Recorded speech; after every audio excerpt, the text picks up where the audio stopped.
Bien, y ahora como vuelvo a la pantalla en la que estaba hace un rato.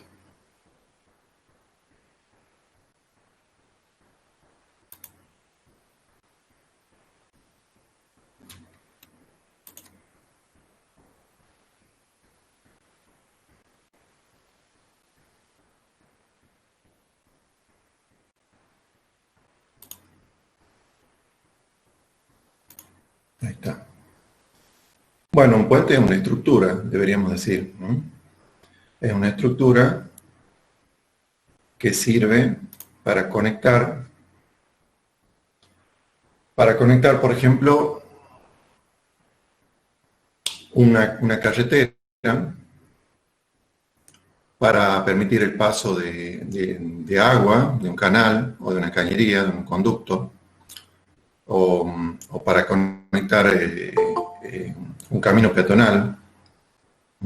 Permite cruzar a través de un río o de un valle, o permite cruzar eh, a distinto nivel entre dos caminos, por ejemplo, ¿no? Entre dos vías de automotores o de ferrocarril o de lo que fuera, ¿no? Incluso hay puentes que permiten cruzar navegación, permiten hacer navegación fluvial a distintos niveles, ¿no? Eso son cosas raras, pero por ahí en Holanda hay algo de eso. Bueno, entonces, como dice acá, los puentes suelen sustentar un camino, una carretera, una vía férrea, pero también pueden transportar tuberías, líneas de distribución de energía, etcétera. Y luego hay algunos nombres específicos que van a escuchar por ahí, a los que soportan un canal o un conducto de agua, se les suele llamar acueductos. Recuerden los acueductos romanos, ya vamos a ver después alguna foto. Los puentes construidos sobre terreno seco o un valle y formados por un conjunto de tramos cortos se suelen llamar viaductos, aunque en esencia no difieren estructuralmente en un puente que atraviesa un río, por ejemplo. Pero bueno, se les suelen llamar viaductos. Y luego también se llaman pasos elevados los puentes que cruzan autopistas o vías de tren. Un puente bajo, pavimentado sobre aguas pantanosas o en una bahía formado por muchos tramos cortos se suele llamar carretera elevada. Bueno, estos nombres también varían un poco de un país a otro. Por ahí los nombres que usan en España son diferentes a los de México y a los que usamos aquí. Veamos, nos preguntemos ahora cuáles son los primeros puentes. A ver si alguien habilita el micrófono y me dice cuándo han empezado a construirse puentes, cuál creen que fue el primer puente. ¿A alguien se le ocurre? Bueno, pueden opinar. Nadie, todo silencio, bueno. Los primeros puentes, algunos dicen, bueno, han empezado con los romanos, otros dicen, no, han empezado con los griegos, han empezado antes, en el hombre, en el paleolítico. En realidad los primeros puentes, si pensamos un poco, han existido desde siempre. Probablemente el hombre para atravesar una irregularidad en un camino ha construido un puente con un tronco, como están viendo en la fotografía, o como lo habrán hecho ustedes al salir de excursión, o al andar en una zona campestre, como están mostrando en esta foto. Entonces probablemente estos pequeños pasos provisorios y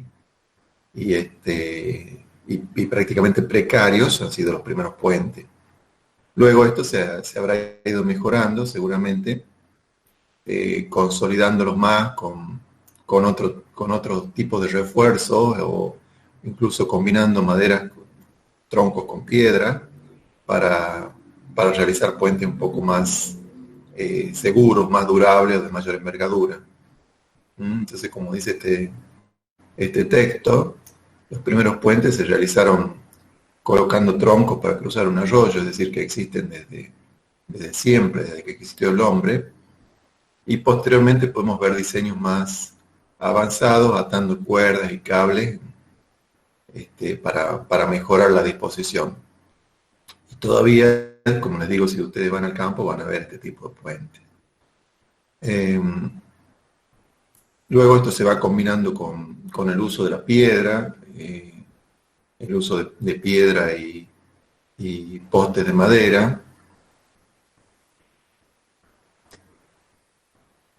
Pero cuando el hombre quería perfeccionar su diseño, o quería que tengan una vida útil más importante, más extendida, se iba pasando de los puentes de madera a los puentes de piedra, como vamos a ver también a lo largo de la exposición. Entonces, primero se comienza de la forma más fácil, que es con la madera.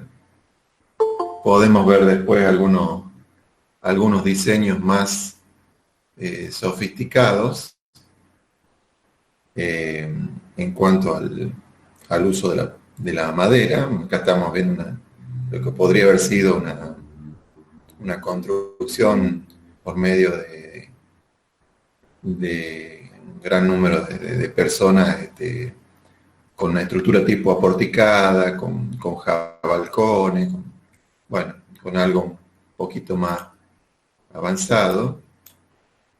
Vamos a admitir acá esta persona.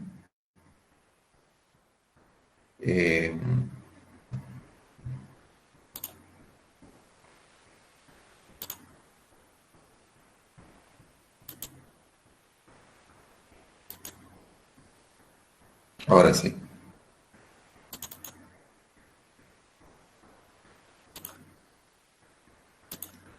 Bueno,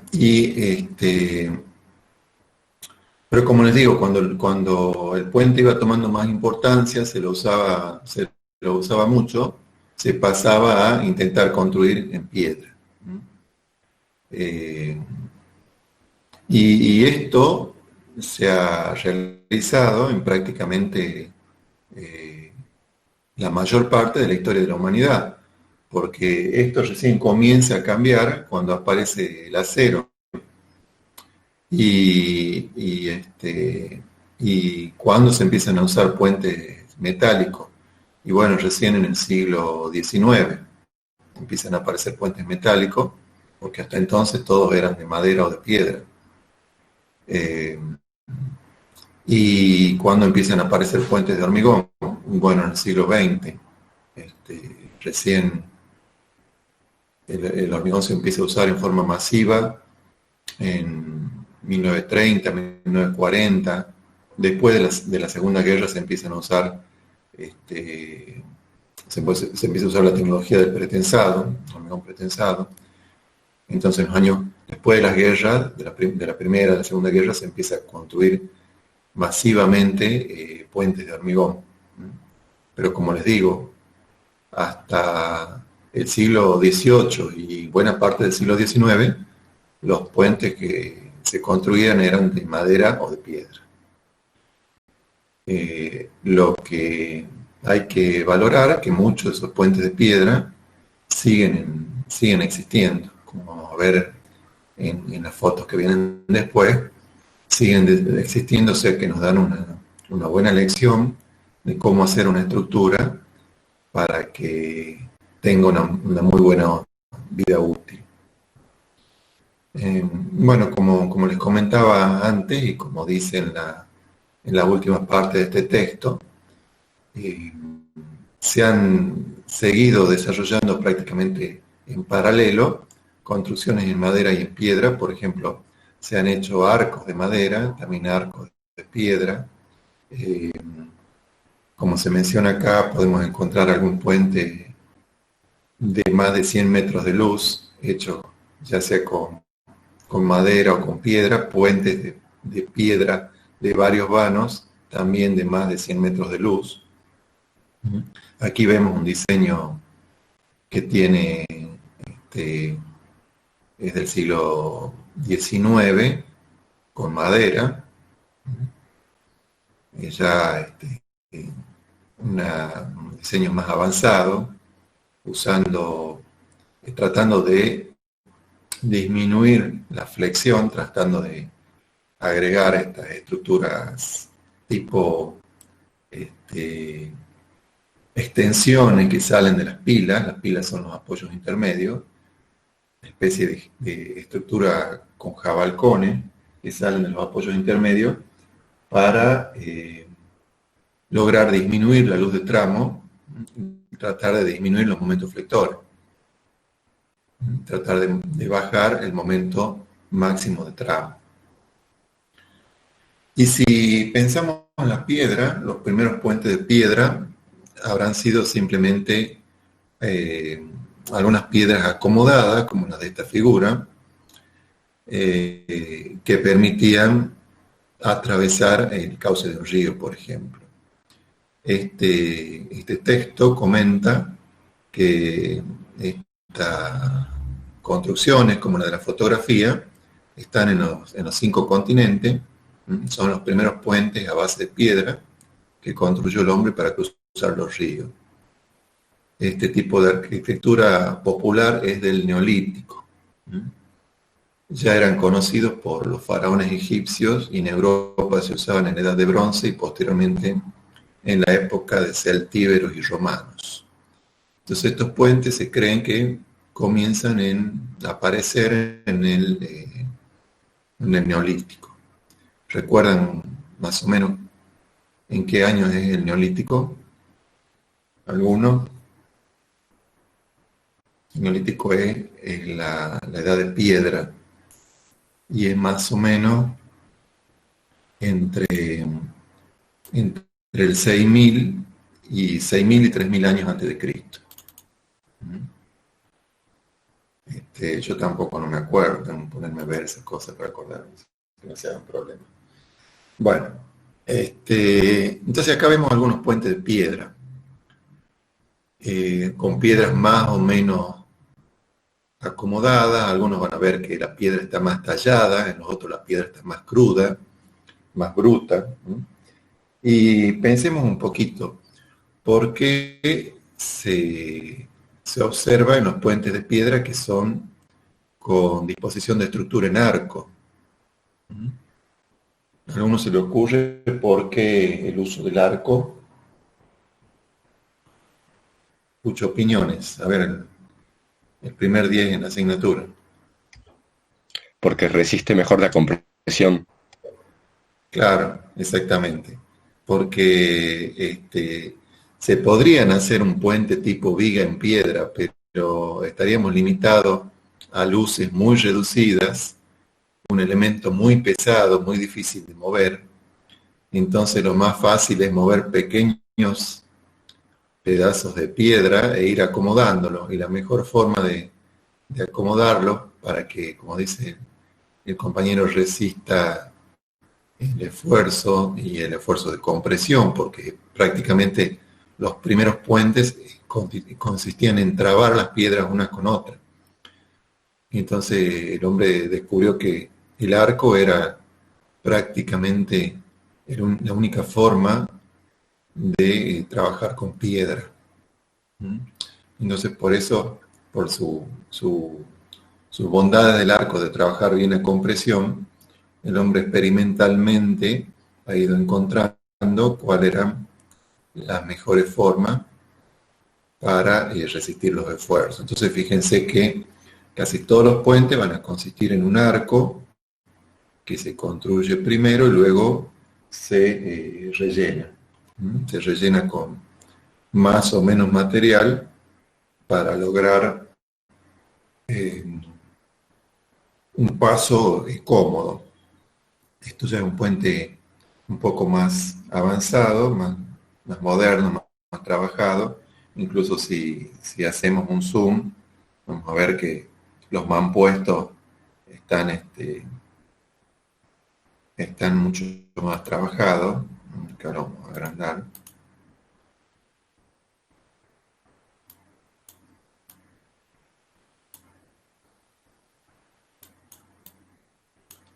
Bueno, esto está en Yemen. Yemen queda al sur de la península arábiga. Bueno, vamos a volver al modo presentación. Bien, pero siempre se repite el arco, ¿m? El arco de piedra, un poco más extendido o más tendiendo al ojival o más tendiendo al arco de medio punto. El arco de medio punto es la media circunferencia prácticamente. Bien, entonces la piedra, al igual que la madera, es un material natural al que únicamente es necesario darle forma, o sea, a las piedras se las trabaja, se las desgasta, se le da la forma adecuada y se las iba acomodando unas con otras. Luego se empezó a usar también el ladrillo eh, en forma conjunta con la piedra, ¿no? Pero siempre con la misma idea de formar dovelas y tratar de seguir la forma de la bóveda o del arco. Entonces, con este tipo de estructura, ya sea en piedra o en mampostería de ladrillo, se pueden salvar luces importantes y, y atravesar ríos, por ejemplo, o cualquier otro tipo de desnivel que se nos presente en un camino, ¿no? Entonces los puentes de piedra están formados en general por bóvedas cilíndricas, análogas al medio cañón románico, aunque en ellas predomina la dimensión longitudinal sobre la transversal, y por ello el efecto bóveda es mínimo. Pero por eso se comportan básicamente como arcos lineales, como dice este texto. Entonces, como les decía, acá podemos ver algunos diseños que los podemos encontrar tanto en piedra como en mampostería de ladrillo. Aquí vemos que esto se ha construido primero seguramente los arcos y luego se ha ido rellenando, pero como el relleno era muy grande, fíjense que sobre estas pilas, que llamamos a los apoyos centrales, se han producido unas ventanitas es decir, unos huecos que seguramente son no solo para mejorar la estética del puente, sino también para bajar peso y no llevar demasiada carga hacia las pilas. Cumple esa doble función estética y una función de aligerar peso, un diseño bastante frecuente. Acá vemos otra forma, también muy conocida, donde ustedes ven que el puente tiene no sigue un diseño horizontal, rasante, el camino para atravesarlo al puente, no sigue un trazado horizontal, sino que tenemos una pendiente y contrapendiente, o sea, un diseño a dos aguas, digamos así. Esto a veces se hacía por facilidad, para no tener que rellenar todo el puente, todo el arco, con demasiado material e incrementar demasiado el peso. Y en otras ocasiones se hacía por una cuestión estratégica. Piensen que los puentes a veces eran puntos de defensa, lugares por los que se esperaba que llegue el atacante. Entonces, si la caballería tenía que entrar o las personas caminando, la infantería tenía que entrar por una pendiente, los obligaba a bajar la velocidad y les permitía a los que se estaban defendiendo del otro lado, desde algún punto elevado, poder disparar o defenderse de mejor forma, ¿no? O sea que estos diseños también son comunes en esta forma a dos aguas, podríamos decir. Si vemos un poco la nomenclatura o la forma de llamar a las partes de un puente de este tipo, encontraremos términos como estos. Cada una de las partes que integran al arco, generalmente se le llama dovelas. La dovela principal principal, la que está en la parte superior, dovela de clave. Estos apoyos centrales se les suele llamar pilastras, los apoyos extremos, estribos. Tajamar es esta forma de cuña que tiene la pilastra en la parte inferior, normalmente usada no solo por una cuestión estética, sino para dirigir el flujo del agua. Piensen que generalmente por este tipo de estructura pasaba agua, se realizaban principalmente en los ríos para permitir el paso del agua. Entonces siempre hay que tratar de dirigir el agua de la forma más armónica posible, más suave posible, para que no produzca una erosión en las estructuras de apoyo, como son los estribos y las pilas o pilastras. Entonces, bueno, así vemos otro término: intrados a la parte interior del arco, extrados a la parte exterior. Plataforma, la zona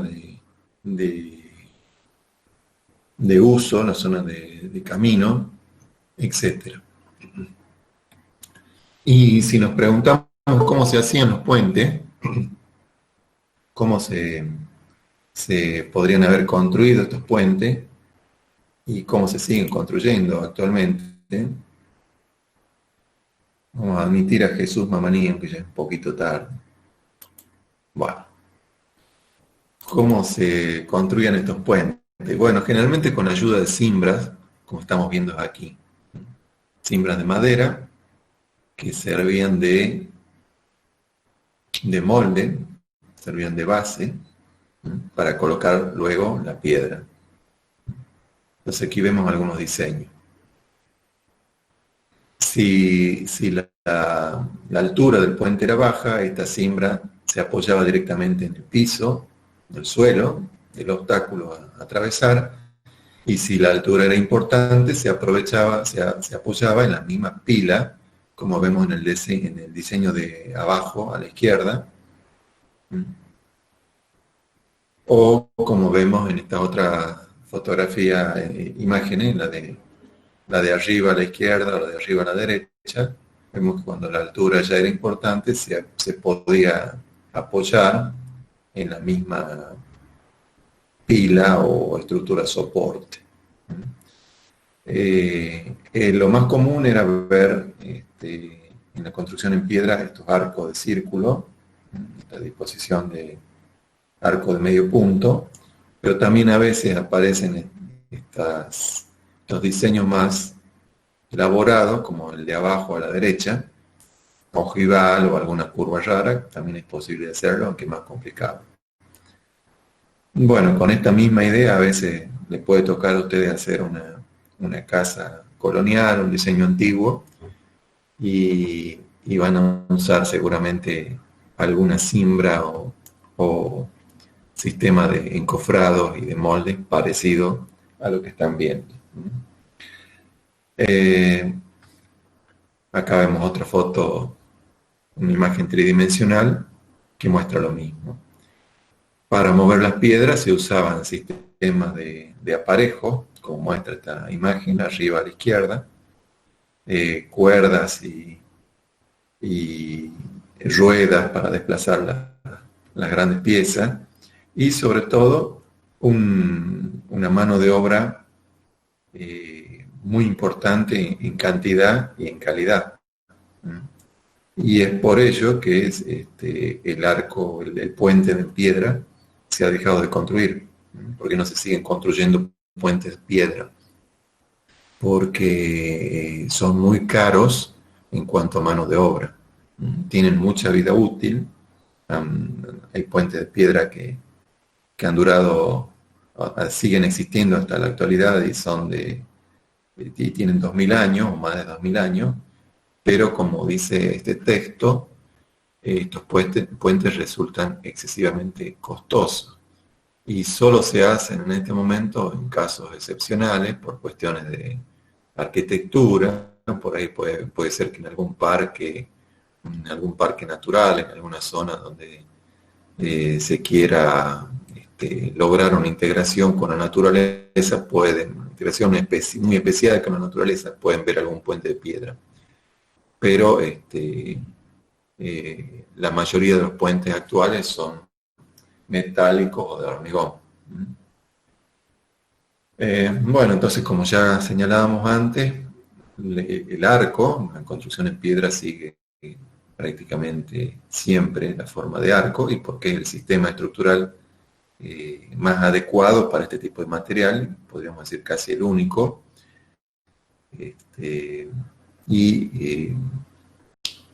Como ya comentaba, durante la mayor parte de la historia del hombre, el puente ha sido de piedra o de madera, y así podemos encontrar en la historia puentes construidos por los romanos, por ejemplo. Los romanos, como tenían un gran imperio que se extendía, avanzaba por gran parte del mundo, eran grandes constructores de caminos, y por eso podemos encontrar puentes como los de esta figura, ¿no? El puente de Augusto a la izquierda.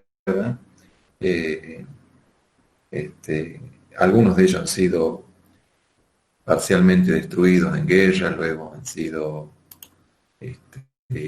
reconstruidos. Ahora, estos puentes existen. El de Augusto en Rimini, Italia, por ejemplo, del siglo I a.C., el de Martorell, que es de la figura esta en Barcelona, es del año 219 a.C. Estos puentes existen no solo porque la piedra es un material muy durable, sino que también porque han tenido trabajos de mantenimiento. Muchos de estos puentes, como les digo, han sido reconstruidos después de bombardeo, o han sido reconstruidos después de sufrir alguna erosión. Piensen que los cauces han ido cambiando en las últimas décadas debido a gran parte a el cambio en el uso del suelo. El suelo ha pasado de ser, en muchos casos, de ser natural, un bosque, a ser una explotación agrícola, y posteriormente a ser un barrio, una ciudad. Entonces, cambio en el uso del suelo, como ustedes ya saben, hace que pierda capacidad de retención de la cuenca, y en consecuencia aumente el caudal ante un periodo de lluvias. Se producen caudales más importantes debido a este cambio en el uso del suelo y disminución de la capacidad de retención de la cuenca. Entonces, ese es el motivo por el que en nuestros ríos de Tucumán también se han producido la mayoría de los problemas, de los daños que se han observado en los últimos tiempos. Bueno, acá estamos viendo otra foto del puente del Diablo de Martorell en Barcelona. Puente reconstruido después de la Guerra Civil Española. Adelante a la izquierda ven el arco original de factura medieval. Tenían como una puerta de acceso, que era este arco, y después el puente principal ha sido reconstruido. Bueno, este se llamaba un arco honorífico, en la orilla izquierda. Bien, acá de nuevo se observa la gran pendiente que tiene el puente para atravesar, que en este caso era por cuestiones de defensa. Bueno, este otro puente también es de España, pero de la zona norte, de la parte de Galicia, de Ourense. Tercer arco por la izquierda, reconstruido en la Edad Media y estribado en una pila que conserva sillares romanos. O sea, si ustedes lo ven de cerca al puente, van a observar que tiene distintos tipos de mampuestos. Creo que luego tengo una foto más de cerca, pero a ver, lo vamos a mostrar acá. Van a ver que el tipo de piedra de las zonas inferiores es distinta a las superiores. ¿Mm? Y eso es porque corresponden a distintas épocas. ¿Mm? Ha sido eh, reconstruido después de algunos, de algunos problemas, ¿no? Acá vemos otro caso también cerca, en Lugo, el puente Río Miño, un puente que está en uso. Ustedes pueden observar los automóviles que lo están atravesando, y ha sido incluso ampliado a fines del siglo XIX eh, para mejorar su uso. Bien, acá vemos como les comentaba antes, un detalle del puente romano de Lugo, un detalle de pila, donde se ven mampuestos de distintas épocas. ¿Mm? Bueno, y así podemos encontrar muchos ejemplos. Este puente de Ponte de Navea, en Ourense, sobre el río Navea, es una bóveda medieval estribada en la cimentación del puente romano. O sea, acá la parte inferior vemos una zona de construcción de los romanos, y la parte superior es una construcción posterior, pues seguramente el arco se había destruido y lo han reconstruido en la época medieval. Acá estamos viendo un puente famoso, turístico, muy turístico. Algunos puede que lo conozcan. Si han ido a Florencia, seguramente en Italia, seguramente lo han conocido. Y si no, tendríamos que ir organizando el viaje para que lo podamos conocer todo. Bueno, este puente es un puente cubierto, como se llama, ¿no? Hay algunos pocos puentes cubiertos. Es decir, el puente tradicional tiene una galería y una serie de habitáculos que han ido cambiando su uso.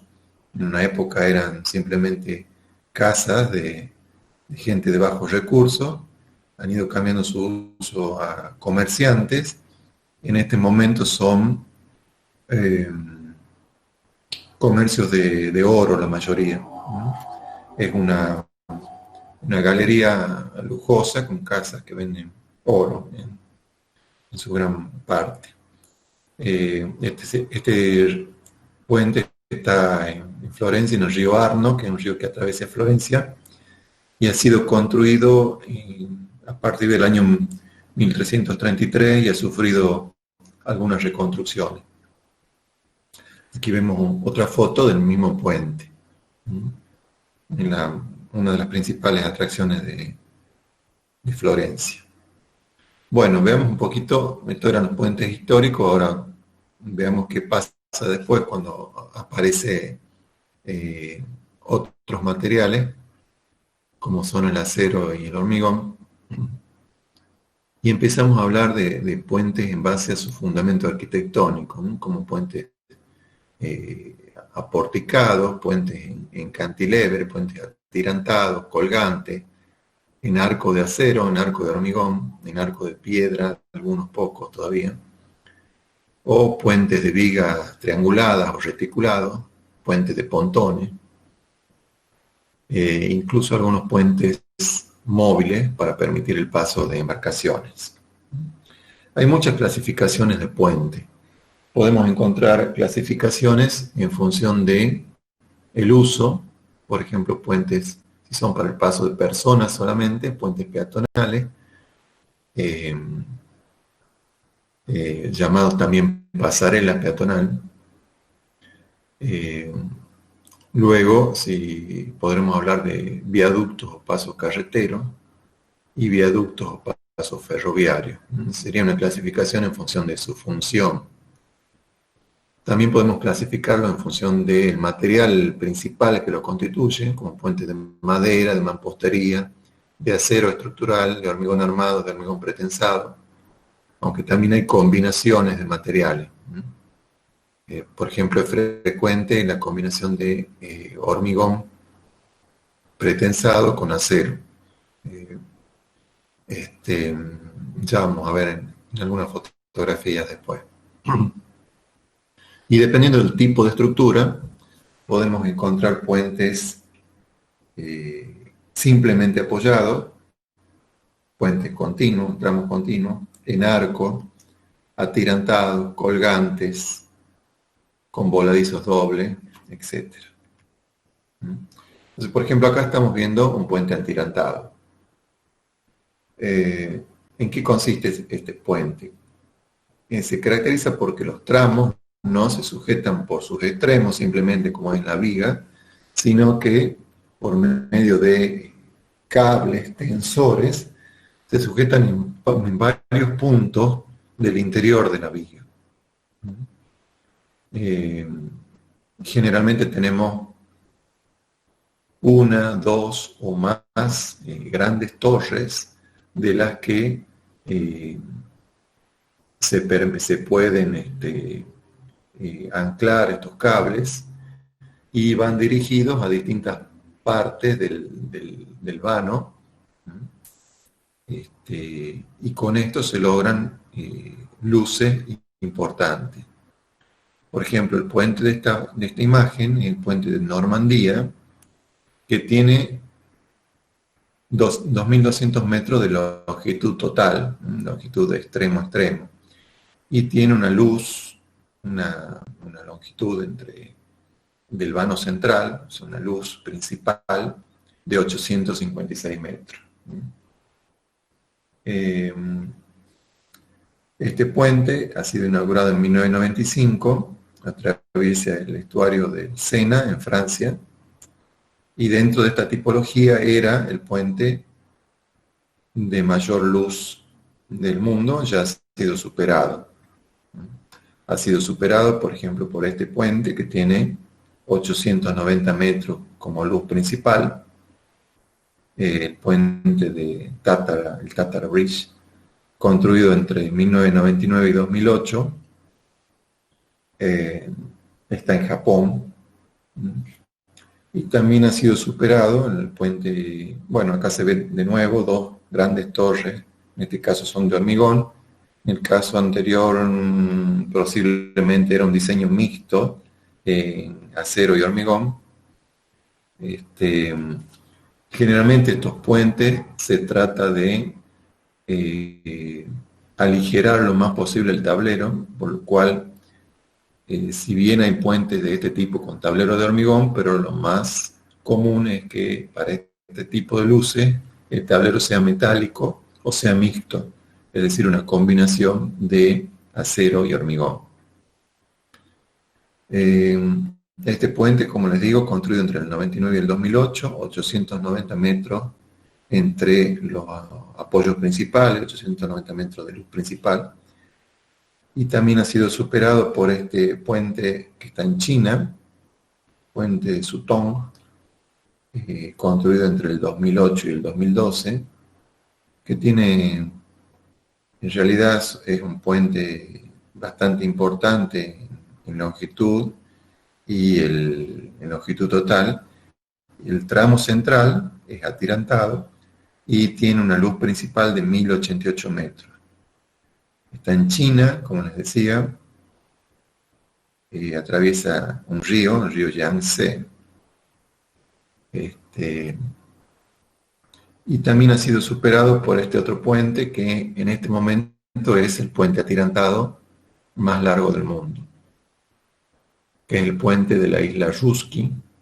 Esto está en Rusia, en el estrecho del Bósforo Oriental, en el mar del Japón. Un puente en Rusia que lo inauguraron en el 2012 y tiene 1104 metros entre las torres principales, es decir, 1104 metros de luz principal.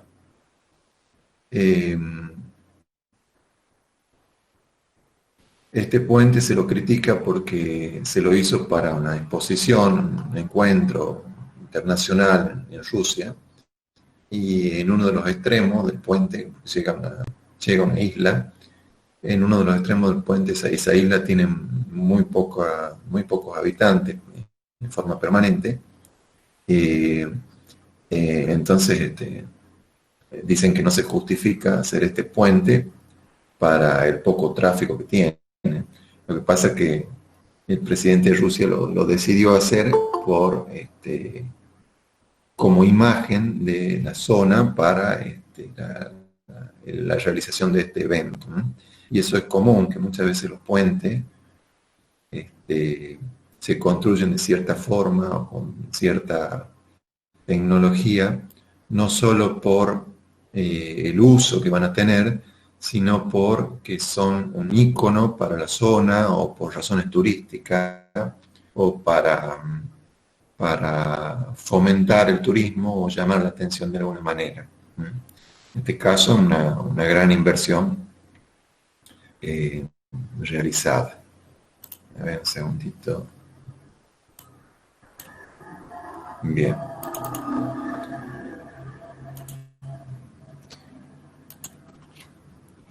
Bien, este otro puente está en España, se llama Puente Ingeniero Carlos Fernández Casado, sobre el embalse Barrio de Luna en España.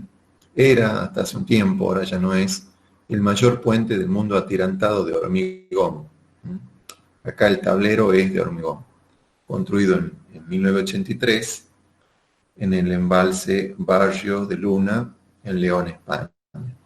El tramo atirantado tiene 440 metros, el vano principal, respecto a los 1100 metros que tenía el puente mostrado anteriormente, que era metálico.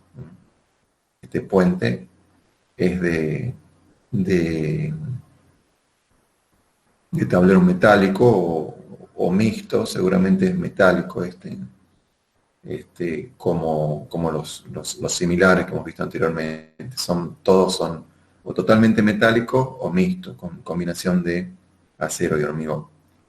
En cambio, este puente, al ser de hormigón, se logran luces menores. Este ya ha sido superado, hay un puente de esta tipología que está por los 500 metros, pero eso le va a quedar como trabajo para ustedes, actualizar la lista de cuáles son los puentes récord dentro de cada tipología.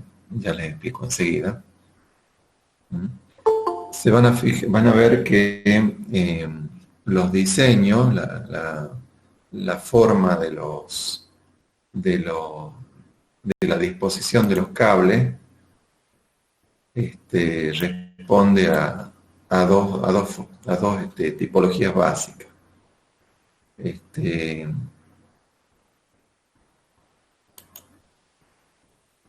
Señor Matías, trate de incorporarse más temprano la próxima vez.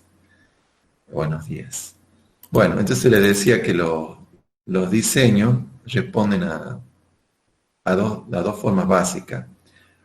Puede ser que todos los cables concurran al punto superior de la pila.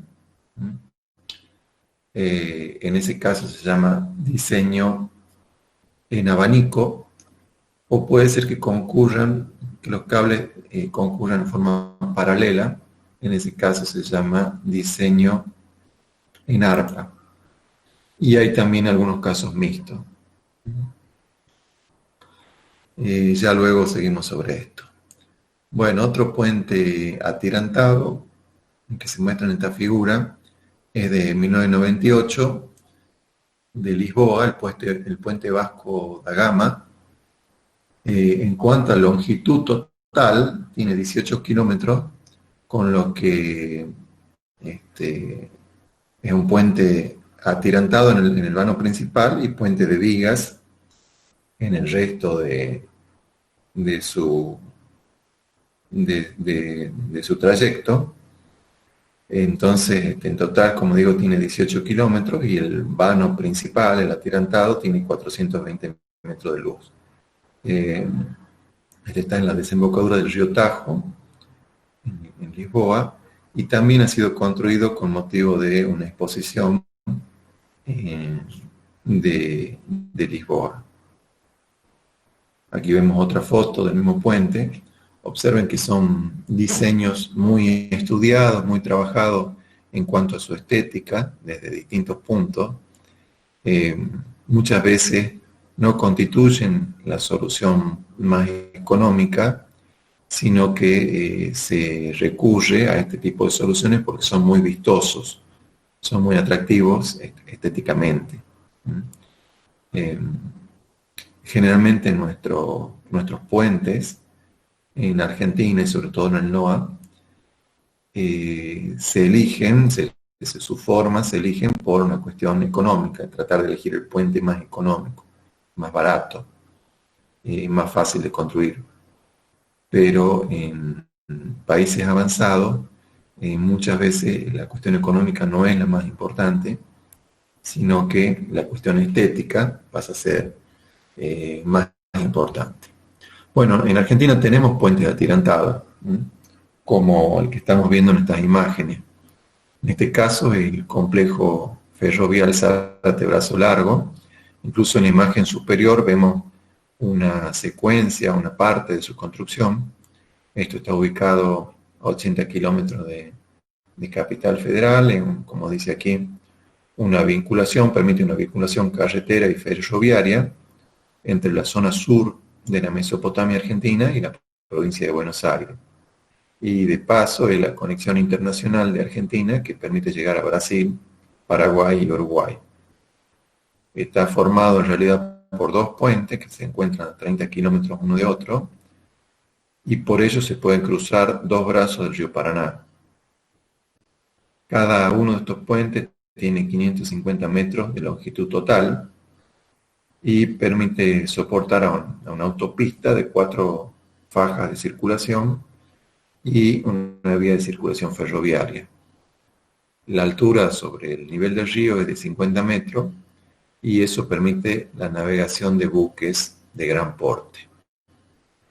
Por sus dimensiones, su uso mixto tanto para ferrocarril como para automotor, y por el sistema de suspensión atirantado mediante obenques, lo hacen un prototipo a nivel mundial. Bueno, está entre los puentes que aparecen en la bibliografía. No es el más importante, pero es un puente importante, teniendo en cuenta que ya tiene sus 40 años aproximadamente, ha sido un puente importante.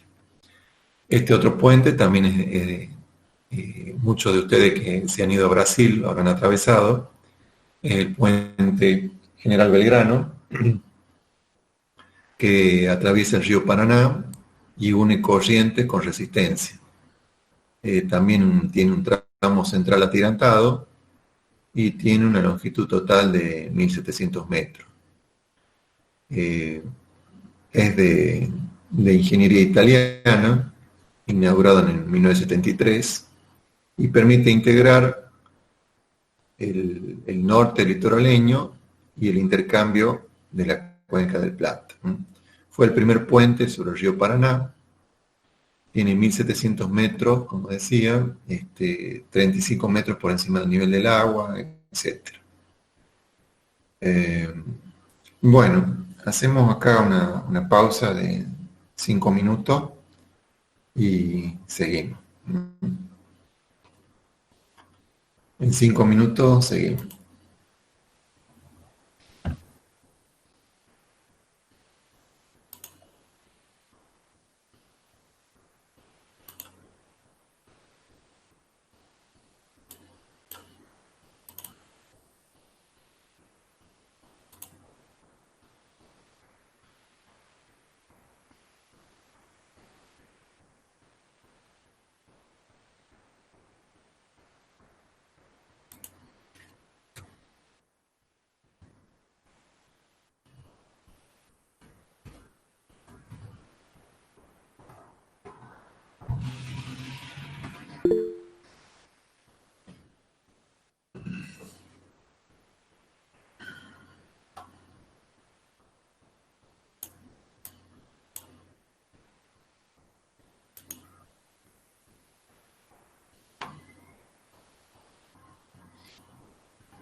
Bueno, vamos a continuar. Disculpen que se ha hecho larga la interrupción. Han aparecido otros temas. Bueno, aprovechemos para... ¿Quieren hacer algún comentario? ¿Alguna pregunta? Activen los micrófonos. No necesitan nada. Bueno, cuéntenme algo. ¿Cuántas materias han cursado el primer cuatrimestre? Más o menos. De las que han cursado, ¿cuántas han podido rendir o no han rendido? A ver, ¿quién habla? Nadie habla. Yo cursé 3 y bueno, la saqué bien en las 3, gracias a Dios. Ajá, el modo final, todo. Sí, Ah, a mí me tocó un examen final la semana pasada. ¿qué materia has cursado? Aprobado. Historia 4, hormigón 1 y mecánica de suelo. Ah, está bien. Bueno, me alegro. ¿Y Gracias. eran todas las que tenías pensado o ha habido alguna que te ha faltado, que no has podido No, cursar? era todo, gracias a Dios pude cursarlas a todas y me fue bien en todas, así que bueno. Ah, está bien. ¿Algún otro más? ¿Quién ha tenido problemas? Le pregunto porque yo estoy en la comisión académica y por ahí me interesa saber qué problemas tienen. Ninguno ha tenido problemas, no todo espectacular. Bueno, sigamos entonces. Vamos a volver a la presentación. Disculpe, ingeniero. Sí, En cuanto a rendir, yo todavía no puedo rendir topografía porque estaban esperando que se apruebe el protocolo para exámenes finales presenciales y estaba consultada a ver si se puede rendir ahora en la mesa 27, que es regular. claro. Pero bueno, eso es lo Y, pero y eso en el plan de correr actividades, eso te impide cursar o rendir qué cosa. y eso me impediría cursar días 2, pero creo que por este cuatrimestre, ya que estamos en situación especial, no me la van a pedir. Sí, a mí me han adelantado extraoficialmente que las materias que se pedían que estén rendidas, ha resuelto el consejo que se va a pedir que sean regulares solamente. Pero eso no ha salido todavía la comunicación. Bien, Bien. ¿Cómo? muchas gracias. No, de nada. Vamos de nuevo entonces a la segunda parte de la clase. A ver si prendo el monitor.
Tengo problemas técnicos.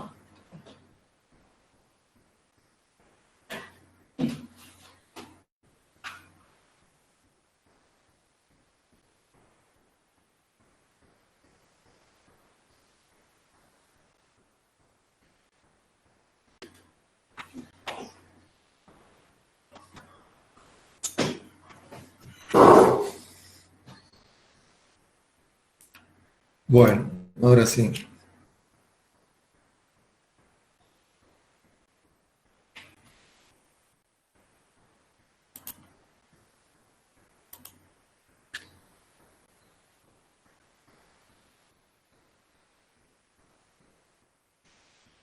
Bueno, ahora hablemos de los puentes colgantes.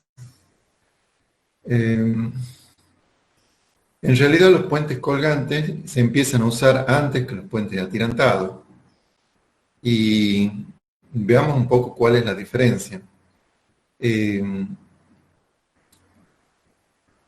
puente colgante consiste en construir al menos dos torres principales, y extender un cable sobre estas dos torres, y a partir de ellos colgar elementos verticales, cables verticales, que soportan el tablero. En cambio, el puente atirantado sale posteriormente al puente colgante, en donde los cables van dirigidos hacia la torre. Los cables de suspensión del tablero van dirigidos hacia la torre. En cambio, fíjense que en el puente colgante, los cables que sujetan al tablero van dirigidos hacia los cables principales. Están dispuestos todos en forma vertical. Fíjense que el puente colgante es una evolución de un diseño de este tipo, del hombre prehistórico. Se sabe que se hacían puentes como el de esta figura, más o menos como esta figura, un puente construido con pequeños troncos y liana para pasar un abismo, una montaña, un río. Y se haya suspendido de cables colgantes.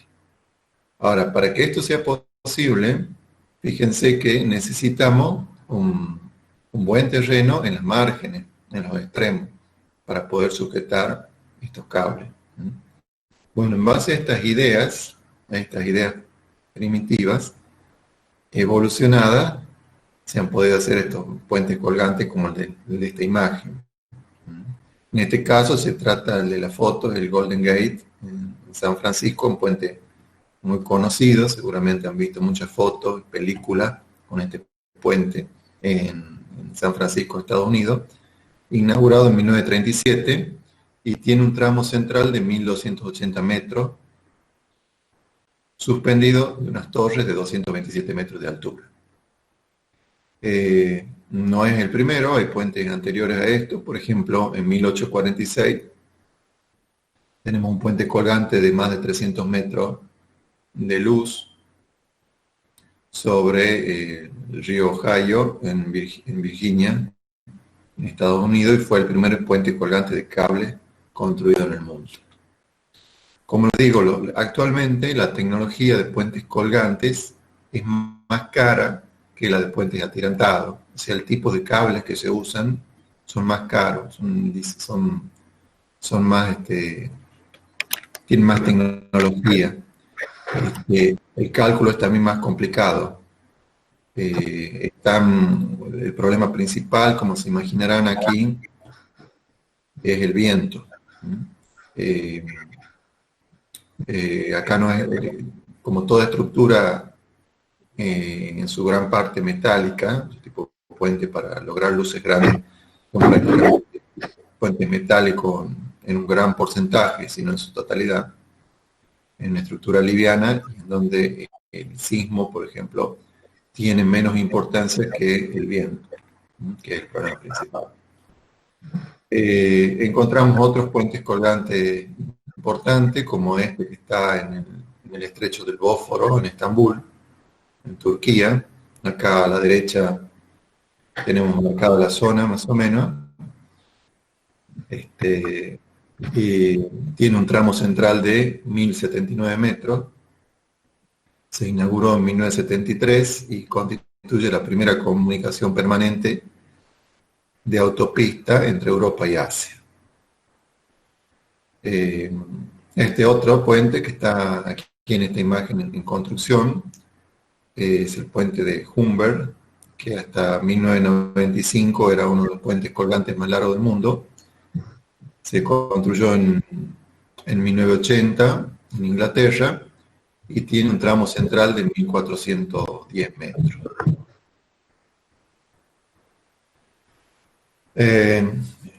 También hay registros de cuál es el puente más largo, ahora cuál es el puente más alto, en este caso el de la imagen. el puente colgante más alto, tiene 321 metros sobre el nivel del agua y está en Colorado, en el río Arkansas, en Estados Unidos. Como ven, es toda una estructura metálica. Al igual que los anteriores, se repite dos torres principales, de las cuales cuelga un cable. A su vez, ese cable está sujetado en los extremos. Acá en la sujeción de esos cables está el secreto, hay que tener un buen suelo para poder sujetarlo. Y de esos cables principales cuelgan otros cables de menor importancia que soportan el tablero. Este puente de Japón, construido en 1998, tiene un vano central de casi 2.000 metros, 1990, y constituye el puente colgante de mayor luz del mundo. Este no ha sido superado, sigue siendo el de mayor luz del mundo. Y como ven, como pueden observar en la fotografía, es prácticamente todo metálico. Para lograr estas luces no queda otra opción, ya que el acero tiene,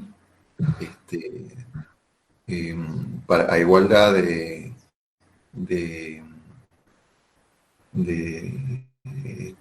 soluciones que uno quiere lograr con el acero, puede hacerlo con un peso mucho menor, con la cantidad de material mucho menor que con el hormigón. Bien, otro tipo de puente al que podemos referirnos dentro de los puentes de los últimos tiempos, de los últimos 100 años, son los puentes en arco, pero ahora ya no de piedra, sino puentes en arco de acero. Por ejemplo, el que estamos viendo en la foto es en Shanghái, en Lupu, y es el de mayor luz en su tipo del mundo. Ya van a investigar ustedes si no ha sido superado, y tiene un arco de 550 metros. Acá fíjense que lo que se hace es un arco y por medio de cables se suspende al tablero de la estructura del arco. Hay algunos otros ejemplos.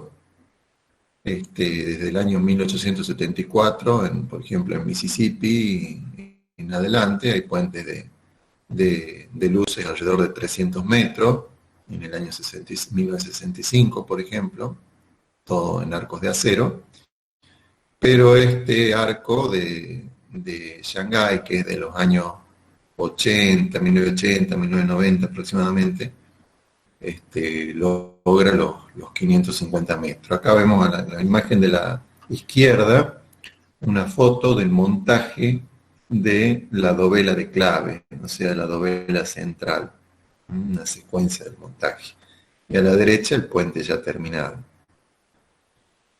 Esos son puentes en arco de acero, pero también podemos encontrar, si hacemos una revisión en internet, por ejemplo, puentes en arco de hormigón. Como dice este texto, durante el comienzo del siglo XX, el desarrollo del hormigón armado proporcionó grandes progresos a la construcción de puentes con arco de hormigón. En el puente de Lesla, en España, tiene un tramo central de casi 200 metros, construido en 1940. Luego podemos destacar un puente en Sydney, Australia, que se eleva a 46 metros sobre el agua, con un arco de 305 metros. En Croacia, un puente de 390 metros de longitud en el año 79, y así.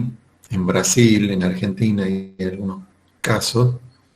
Y en principio, este puente de arco de hormigón de China, de Huangshan, es el de mayor luz en su tipología, de 1997, como les digo, y 420 metros de luz. ¿Qué ¿Qué pasa actualmente con los arcos en piedra?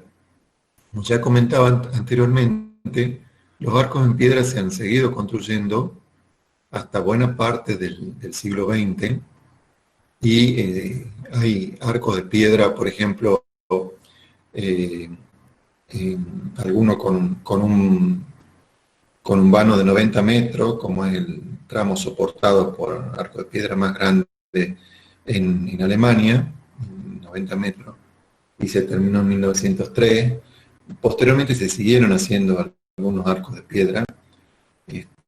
Aquí ven abajo la foto, que les comentaba recién, fíjense que tiene varios niveles de arco y varios tipos de arco, algunos para aligerar peso, como son los que están arriba, pero como dice acá, como se destaca en esta imagen, no se han seguido construyendo más puentes con arco de piedra por su alto costo, como comentaba anteriormente, por un elevado costo de la mano de obra.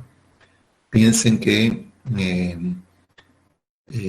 hace algunos pocos siglos la mano de obra era muy barata en relación a los materiales, y eso se comenzó a invertir y cada vez se invierte más, o sea, cada vez la mano de obra es más cara respecto a los materiales.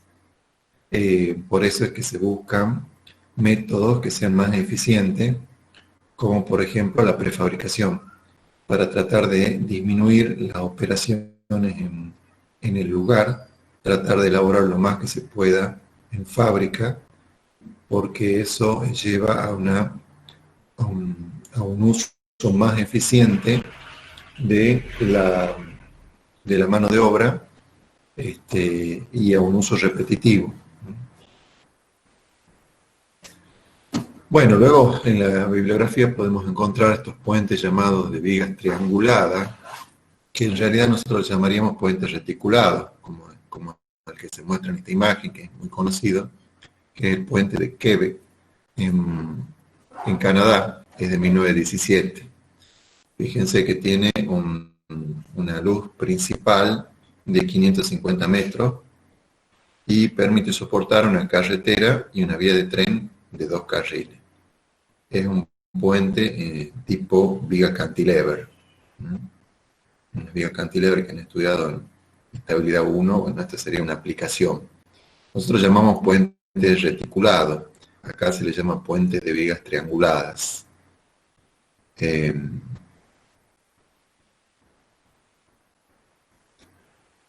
Nosotros también tenemos puentes reticulados, como este.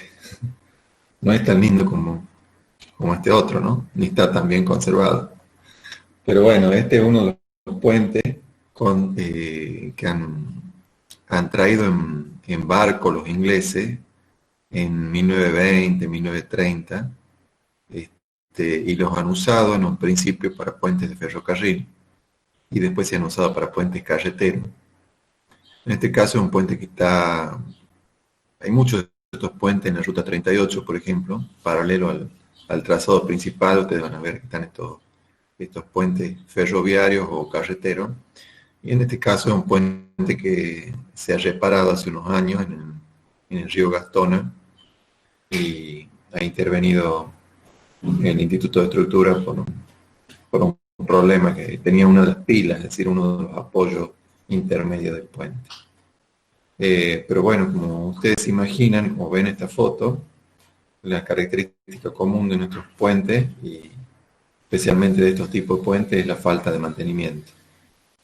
Un puente de acero necesita un mantenimiento especial.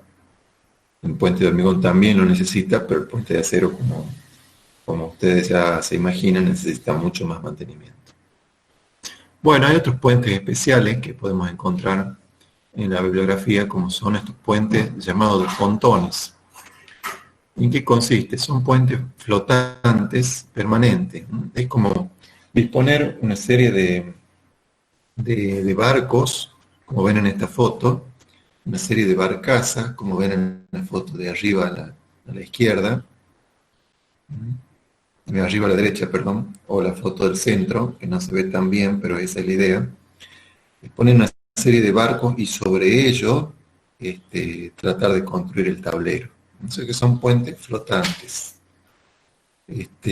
pero son flotantes permanentes, no son como los puentes militares que serían flotantes temporales.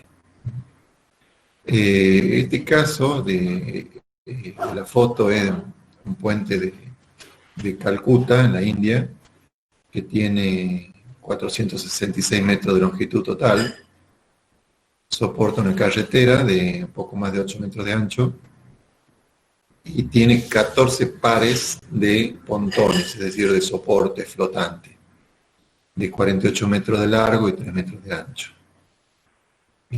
Bueno, un puente de vanos cortos, flotante, como les digo. Generalmente no son muy frecuentes estas soluciones, son soluciones algo precarias, pero bueno, que se mantienen por décadas. Acá hay un puente del mismo tipo, pero un poco más moderno, más evolucionado. Esto también es flotante. No está terminado, está en una etapa de montaje. Y luego también podemos encontrar en las clasificaciones de puente los puentes móviles. ¿Cuándo vamos a encontrar un puente móvil? Cuando el puente está generalmente sobre un río y queremos mover una parte del puente para permitir la navegación. Y bueno, hay numerosos ejemplos de esto. Uno muy conocido es el puente de la Torre en Londres, de 1894.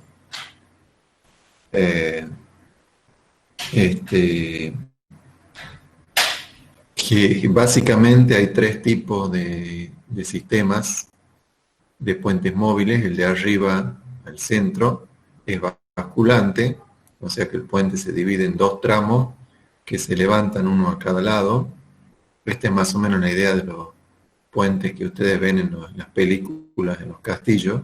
El puente que estaba antes del ingreso al castillo, que se podía levantar por seguridad y que a veces una parte de ese tablero constituía la puerta, una de las puertas. Respondía a este tipo de diseño, ¿no? Un puente gira alrededor de su punto de apoyo. El que tenemos abajo a la izquierda es un puente tipo ascensor, un puente de elevación vertical. Abajo a la izquierda hay una polea que levanta el tablero para permitir, como siempre, el paso de una embarcación.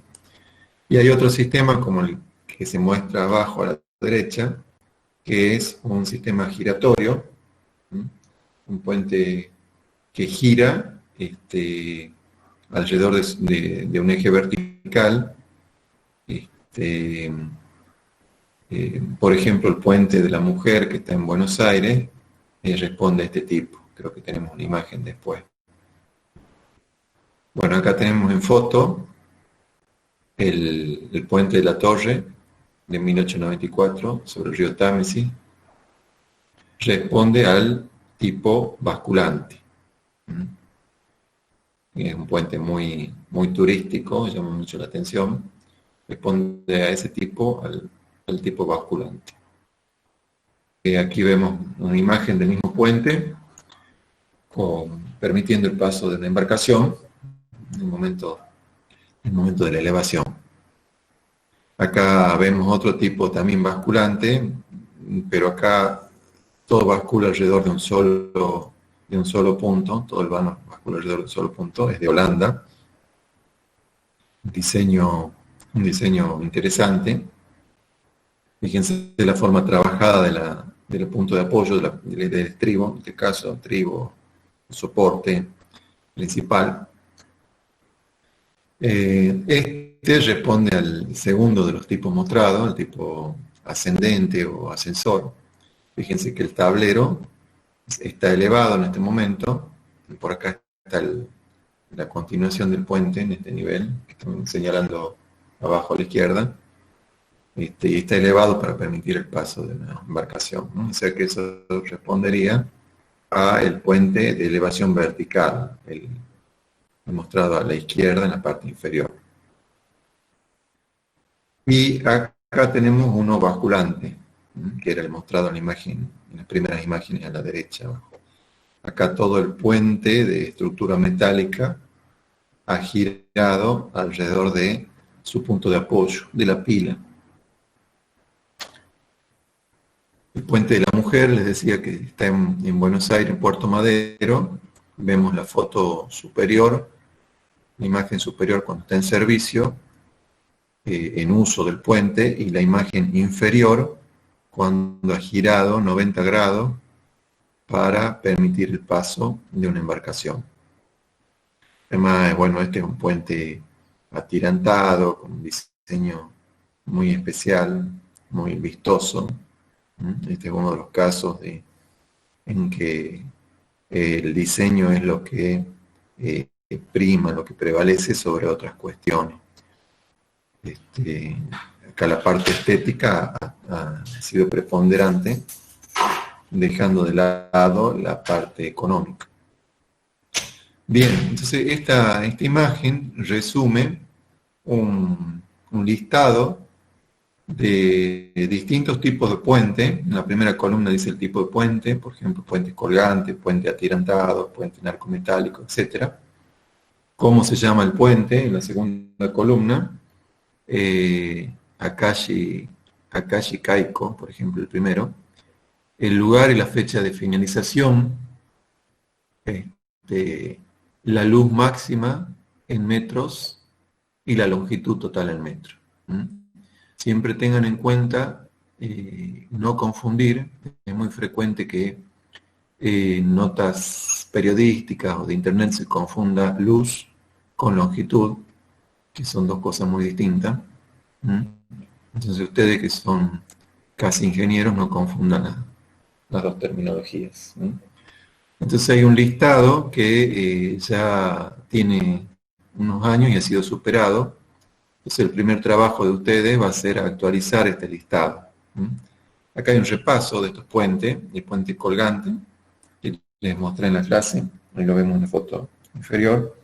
El de Japón, creo que este sigue siendo el puente colgante de mayor luz del mundo, con sus 1991 metros.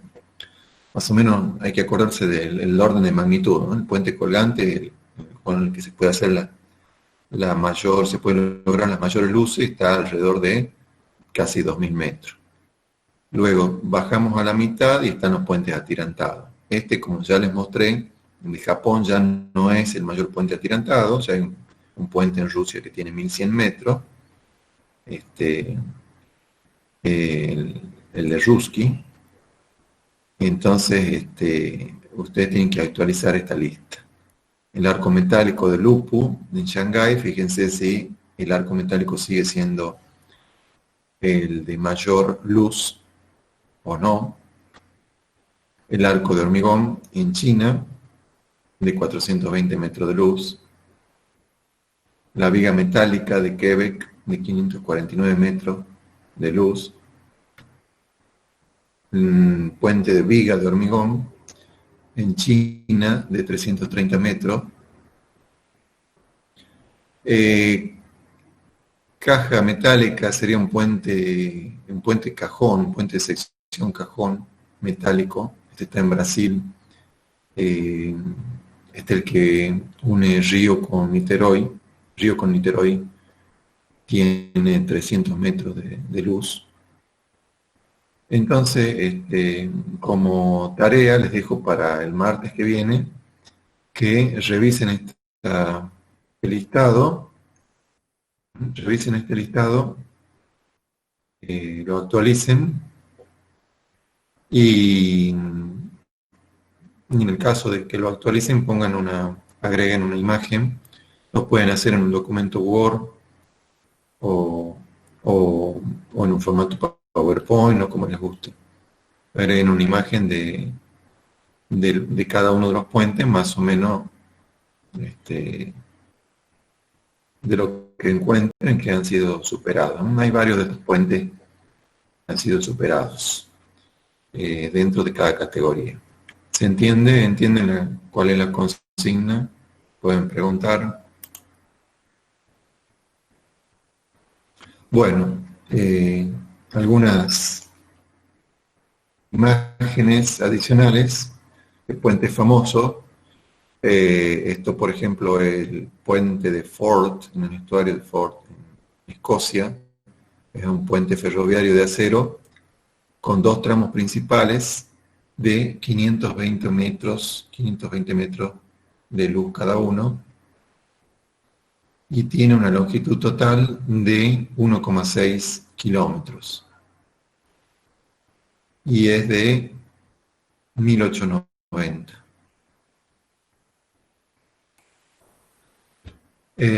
Otro puente también muy conocido es este de San Francisco, en Estados Unidos.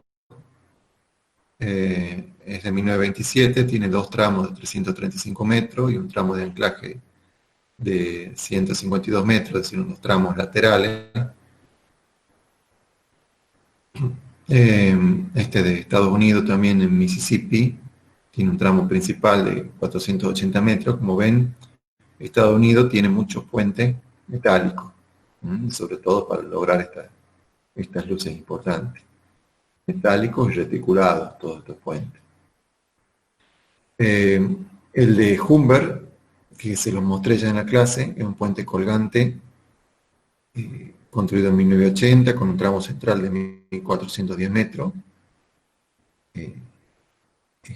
Hasta 1995 era récord para esta tipología. Este está en el camino al tren de las nubes. Algunos de ustedes lo habrán visto, lo habrán pasado posiblemente. No tiene una luz importante, pero lo interesante de este puente, por lo que se lo nombra en alguna bibliografía, es porque ha sido construido en una zona de muy difícil acceso. Ha sido construido con tecnología inglesa en los años 1940 aproximadamente, 1930, 1940. Y sigue estando en uso este viaducto. Acá vemos otra imagen de este puente en curva. Bueno, puentes metálicos en arco hay muchos en la bibliografía, como este de Estados Unidos, en Utah. Este es un puente en arco de hormigón. Esto está este es el Arco de los Tilos, en la isla de Las Palmas, en España. Este puente tiene, es de creo que es de 2004 más o menos. Este puente se estaba construyendo y, como observan, estos puentes se construyen desde los dos extremos. Prácticamente no hay otra opción. Tiene unos 300 metros de luz. Y uno de los problemas de estos puentes es encontrarse, al avanzar desde ambos extremos, es encontrar los dos vanos con una diferencia mínima en altura entre no los dos vanos, perdón, de los dos extremos de ataque, unirse con una diferencia lo más pequeña posible en altura. Piensen que estos tramos estos sectores de puentes se van construyendo por parte. Posiblemente se construye una parte de 6 metros y lleva una semana o un poco más construirla. Luego se desplaza todo el sistema de andamiaje y encofrado y dispositivos constructivos. Eso ya lo vamos a ver en una de las últimas clases. Se va desplazando y se va construyendo por parte. Entonces, construir este medio arco, cada uno de estos medios arcos, lleva meses. Entonces, ¿qué pasa? Tenemos hormigones más jóvenes, los que están en los extremos, y hormigones más viejos, los que están cerca de los arranques, hormigones de distintas edades, que sufren distintos procesos reológicos, o sea, movimientos por retracción y relajación del acero y fluencia lenta o creep del hormigón. Adicionalmente, estas estructuras suelen ser pretensadas, es decir, que tienen cables de acero previamente estirados para lograr un estado de tensiones favorable. Eso lo vamos a ver en la segunda parte de la asignatura. Todo esto hace que sea difícil de controlar los desplazamientos verticales, que son los que interesan. Entonces esta estructura, a medida que se iba haciendo el arco, se iba avanzando con estos elementos verticales que podríamos llamarle tabiques o columna o péndola, según cuál sea su función. Y estos elementos permiten soportar el tablero. Entonces se va avanzando en simultáneo, y fíjense que en diagonal observamos unos cables que permiten también ayudar a soportar toda la estructura en su conjunto. Estos tensores que se habían pensado colocarlos solamente para la etapa constructiva, creo que posteriormente se decidió dejarlo porque el puente tenía algunos problemas para lograr la compatibilidad de desplazamiento en la clave, o sea, para encontrarse las dos partes con una diferencia mínima. Bueno, yo estuve en España en una época y el equipo de gente con el que yo trabajaba estaba desarrollando esto, así que bueno, pude ver algunos detalles de los procedimientos de cálculo para resolver este tipo de problemas.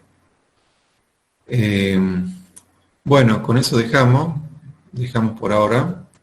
Recuerden hacer ese listado de los puentes récord mundiales en cada tipología, o sea, actualizar este listado.